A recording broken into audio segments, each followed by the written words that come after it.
Inna Allaha yuhibbu at-tawwabin. Allahu i don pendimtarët.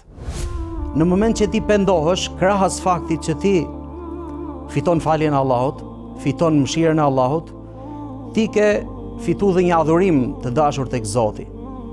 A ka më mirë që të bëhesh prej të dashurve të Allahut subhanahu wa taala? Allahu në Kur'an thot: Inna Allaha yuhibbu at-tawwabin. S'ka dyshim se Allahu i don pendimtarët. A nuk ishte vetë pejgamberi Zotit sallallahu alaihi wasallam më i dashur i Allahut? Ai që më shumë ti i friksohej Allahut. Ai që më shumë ti kishte njohuri ndaj madhështisë Zotit. A nuk ishte pejgamberi i cili thot: O besimtar, o njerëz, pendohuni tek Allahu dhe kërkoni falje, sepse dhe vetë unë i kërkoj falje Zotit dhe pendohem 70 herë në ditë. Në një transmetim tjetër, 100 herë në ditë. Pra pendimi është për të gjithë. Nuk ka njeri pa mangësi përveç pejgamberëve të Zotit.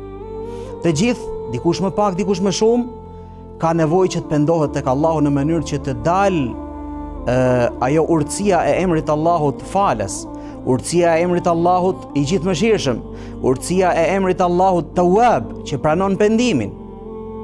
Prandaj do të thonë, të gjithë njerëzit kanë nevojë për pendim tek Allahu xhalla xhela.